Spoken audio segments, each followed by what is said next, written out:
Welcome to Yellowstone National Park, the very first national park in the world. Over 150 years ago, people worked to protect this land so everyone could experience its wonders. Yellowstone is home to towering geysers, colorful hot springs, roaring waterfalls, and wildlife that has thrived here for thousands of years. Indigenous peoples, including the Shoshone, Crow, and Blackfeet, have called this place home for countless generations. It's early morning as we make our way to the Grand Prismatic Spring Overlook. Yellowstone sits on top of a supervolcano, one of the largest on Earth, and that's what fuels the hot springs and geysers you'll see today. Take a look at the steam rising all around us. That's water heated deep underground, escaping back into the air. Here it is, the Grand Prismatic Spring, the largest hot spring in the United States. On warmer days and later in the afternoon, you'll see its vivid bands of blue, green, yellow, and orange. Those colors come from microscopic organisms called thermophiles, tiny life forms that thrive in extreme heat. They paint the water's edge in shades as dazzling as a rainbow. Now, one of Yellowstone's most famous residents, Old Faithful. This geyser has been erupting for centuries, sending boiling water high into the air about every 30 to 90 minutes. Early visitors to the park named it for its reliability. Imagine being here in the 1870s, watching this same fountain of steam and water, and realizing this land was unlike anything else in the world. Old Faithful reminds us of Yellowstone's volcanic heart, but it's also a symbol of conservation. Protecting places like this means future generations will be able to stand right where we are and feel the same awe. As you watch, notice how the plume grows, changes shape, and slowly fades into steam, drifting across the basin.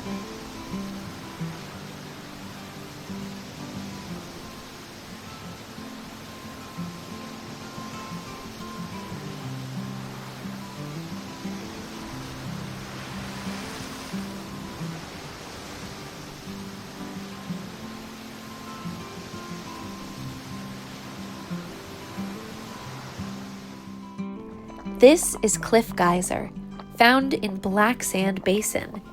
It erupts right beside the Firehole River, splashing into the water below. Geysers like this connect directly to Yellowstone's rivers, carrying heat, minerals, and nutrients downstream. Here's the green spring. The vivid color you see comes from both the water's depth and the thermophiles. Each color in Yellowstone's hot spring tell a story about the temperature. The hottest parts are deep blue, while cooler edges burst into greens, yellows, and oranges. Now we're headed to the Emerald Pool, one of Yellowstone's most beautiful springs. The brilliant green color is created by sunlight filtering through clear water and reflecting off yellow minerals at the bottom. For Indigenous peoples, springs like these were sacred, places of power and healing. As you watch, think about how different cultures have seen these waters as scientific wonders, spiritual sites, and fragile ecosystems all at once. Black Sand Basin gets its name from the dark volcanic glass, obsidian, found in the soil here. Thousands of years ago, Indigenous peoples crafted obsidian into sharp tools and arrowheads. Today, you can still see traces of that history across Yellowstone. As we step onto the boardwalk, remember, these walkways aren't just for convenience, they're for safety. The ground around hot springs is thin and fragile. Staying on the path protects both visitors and the delicate features that we've come to admire. Welcome to Excelsior Geyser Crater. Once, this geyser erupted with such force it shot water hundreds of feet in the air. Today, it's mostly a quiet hot spring, but still one of the largest in Yellowstone, and a great example of how geology and ecology are working hand in hand.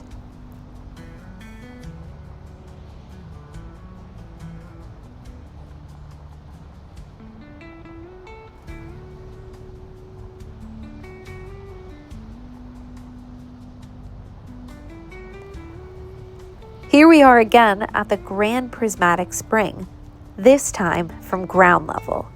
Now you can start to see more of those famous colors peeking through the steam. Deep blue in the center, then greens, yellows, and orange at the edges.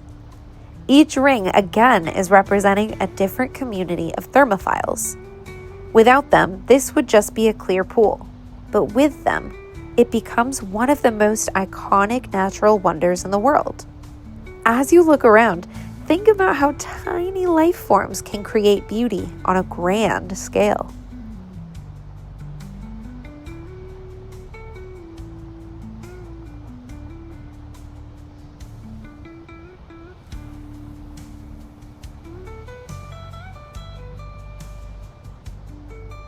Next, we're heading to one of Yellowstone's most breathtaking landscapes.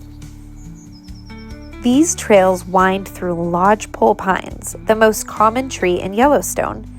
After the Great Fires of 1988, many of these forests grew back from seeds released by the heat of the flames. Fire is part of the park's natural cycle, and the regrowth you see is proof of nature's resilience.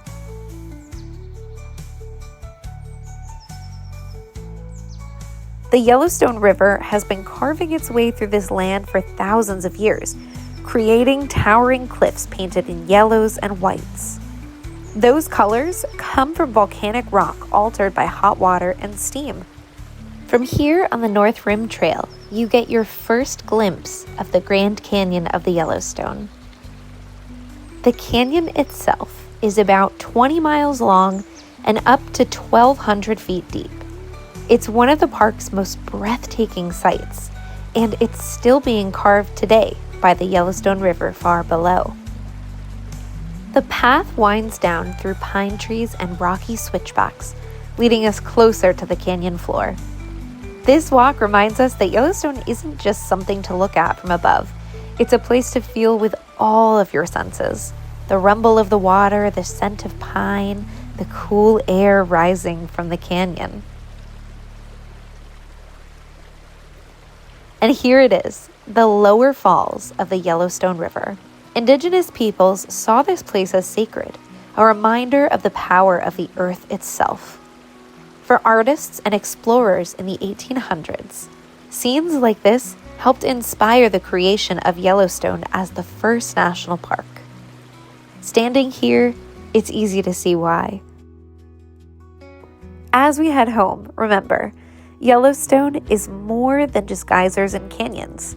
It's a living landscape, shaped by volcanic forces, home to grizzly bears, wolves, elk, and bison. It's a place where indigenous stories and scientific discoveries intertwine, and it's protected for all of us, thanks to the idea that some places are so special they belong to everyone.